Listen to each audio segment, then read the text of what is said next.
Hello, everyone. I'm Sonya Jenkins, and happy Motivational Monday. First of all, congratulations to all the BET Award recipients. Okay, this week I decided to change it up just a tad. Instead of celebrity success tips, I'm featuring a young lady, a 2020 high school graduate by the name of MAISIE Brown. She has no clue I'm doing this, but I was so inspired by MAISIE, who was recently on What You Need to Know on ABC, that I had to feature her. The thing about it is that last year, when I met MAISIE at the Essence Festival 2019, I thought it was a godsend, and it was, but I thought that she was going to be under my wings. Instead, looks like I need to be under her wings. Keep watching. Different across this country. It's all part of our series Spotlight on Young Changemakers this week.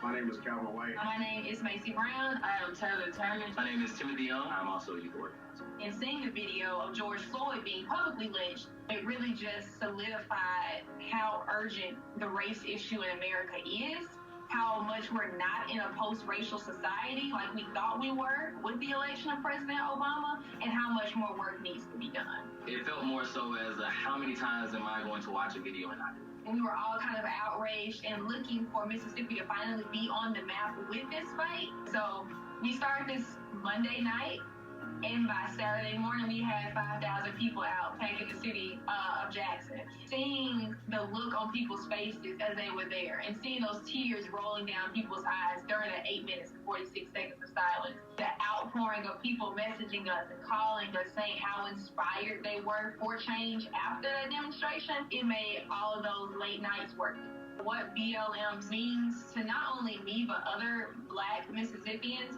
is that when we talk about the Deep South, when we talk about Mississippi itself, we often focus and research the white Southerners. What we're trying to fight for is equity and equality for Black Mississippians, and for hopefully Mississippians across the Deep South in the country. The pandemic and us being in quarantine has allowed us to focus more on the issues that affect us, because we're not so distracted by the buzz of everyday fast life that we as Americans are often accustomed to living.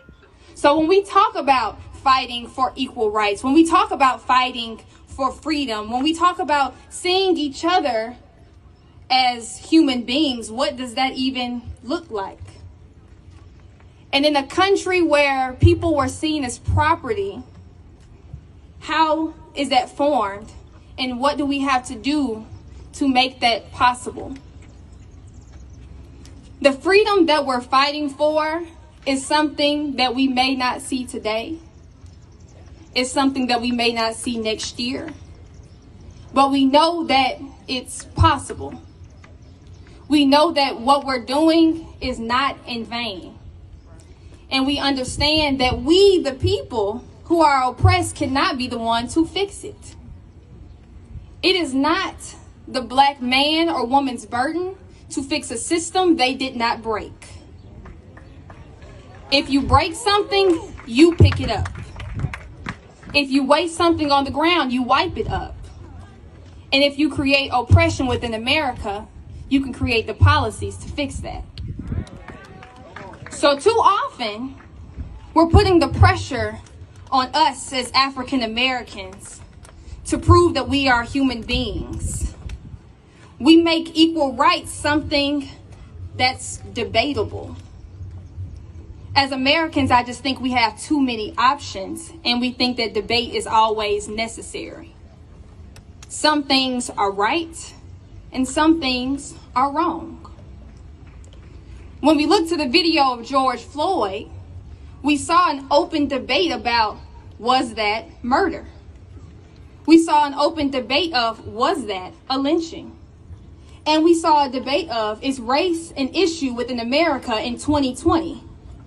Well, I'm sorry to inform you all. Well, I'm sure that MAISIE has a bright future ahead of her.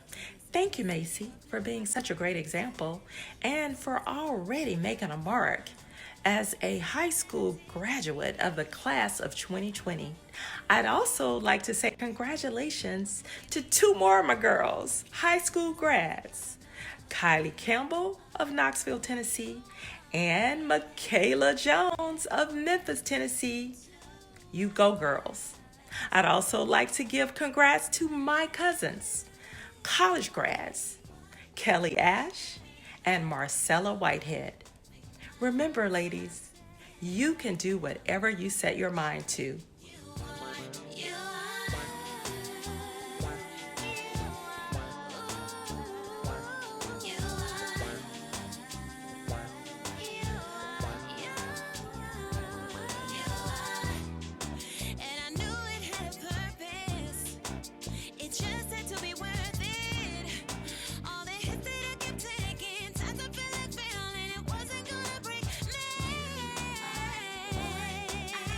And this is to my college grads and everybody else. If you have some dreams that you want to come true, it's not up to me, it's up to you. There's nothing to it but to do it. Until next time, go for your dreams. Yeah.